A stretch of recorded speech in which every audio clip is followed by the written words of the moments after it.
नमस्कार दोस्तों, मैं हूं मुकेश रावत और आप देख रहे हैं ढोल टीवी।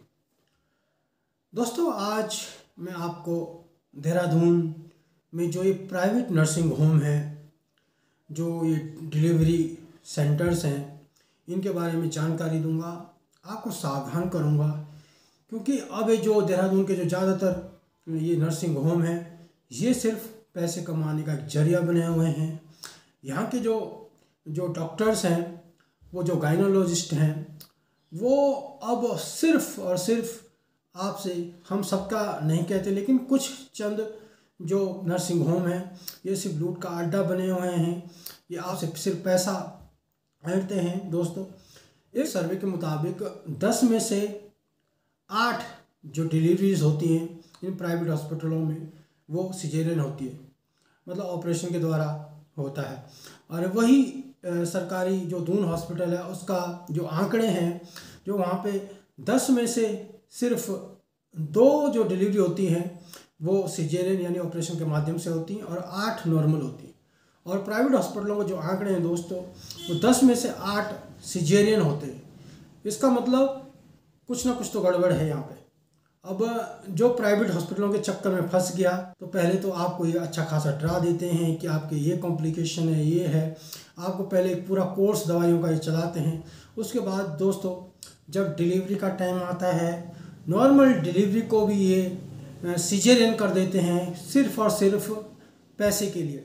उसका कारण बताता हूँ दोस्तों, क्योंकि नॉर्मल डिलीवरी मात्र आपका 7 से 8 हज़ार में हो जाती है, और जो सिजेरियन ऑपरेशन से डिलीवरी होती है दोस्तों, उसमें 50, 70, 80 से 1 लाख रुपए तक का खर्चा आता है। अब इन्होंने जो ये कुछ नर्सिंग होम है, जो सिर्फ पैसा बनाने की मशीन ये समझते हैं अपने पेशेंट को, उनका हाल ये है कि वो सिर्फ उनका फोकस सिजेरियन डिलीवरी पे ज़्यादा रहता है। दोस्तों, मैं खुद आपको अपने साथ घटित एक घटना बता रहा हूँ। मेरी वाइफ की डिलीवरी थी, और उसका जो इलाज था वो एक प्राइवेट नर्सिंग होम पे चल रहा था दोस्तों। और जब डिलीवरी का समय आया, तो हम जब वहाँ पे एडमिट हुए उस नर्सिंग होम में दोस्तों, तो पहले तो उन्होंने 1-2 दिन वहाँ पे दवाइयाँ चलाई। उसके बाद उन्होंने सीधे सिजेरियन डिलीवरी के लिए हमें बोला कि इतने उन्होंने हमें कॉम्प्लिकेशन बता दिए कि हाई रिस्क बेबी है, ये है, वो है। आपको 10 किस्म को उन्होंने हमें डरा के कि अगर टाइम से आप इसको सिजेरियन नहीं कराएंगे तो ये बच्चा ऐसा हो सकता है, माँ को खतरा हो सकता है दोस्तों। और सबसे पहले तो ये आपसे 10 जगह साइन करवा लेंगे, ताकि कल की डेट में कुछ कॉम्प्लिकेशन होती हैं, ऑपरेशन टाइम भी कुछ होता है, तो ये आराम से अपना पल्ला झाड़ सके दोस्तों। तो बात दोस्तों, जब मैं उस हॉस्पिटल में था अपनी वाइफ के साथ डिलीवरी के समय, तो रात में जब मैं वहाँ सो रहा था, तो रात को 2-2:30 बजे मुझे कुछ सामने वाले घर से म्यूज़िक की आवाज़ आई दोस्तों। जब मैं उठा, बाहर जाके देखा, तो सामने वाले घर में पार्टी चल रही थी। तो उसके बाद मैं आके सो गया।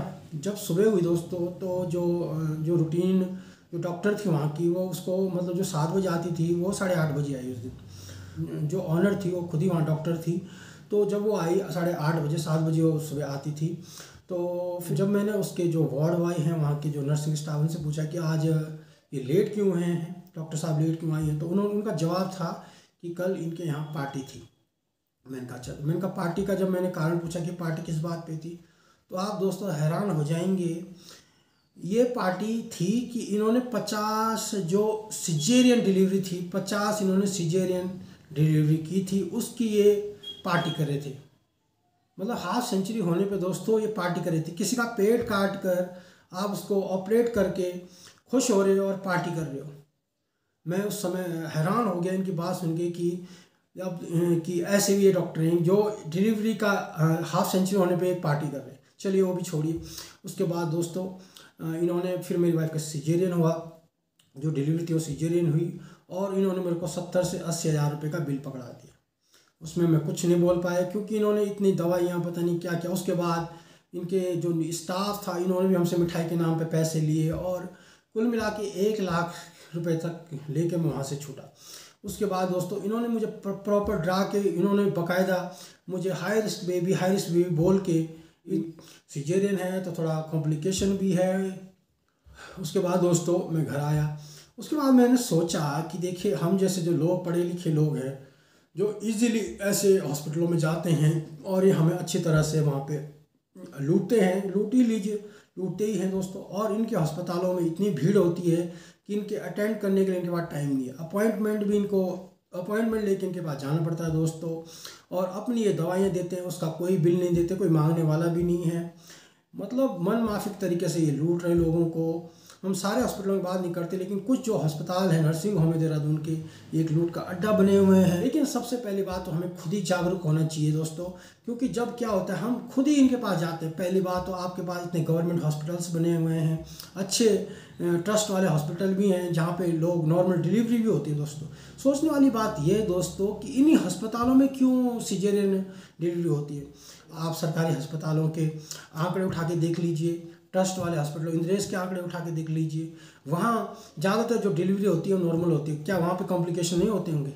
होते हैं, लेकिन वो क्या करते हैं, डील्स को अपने एक्सपीरियंस से, वो डॉक्टर जो वहाँ के एक्सपीरियंस क्वालिफाइड डॉक्टर हैं वो उसको अपने एक्सपीरियंस से डील करते हैं।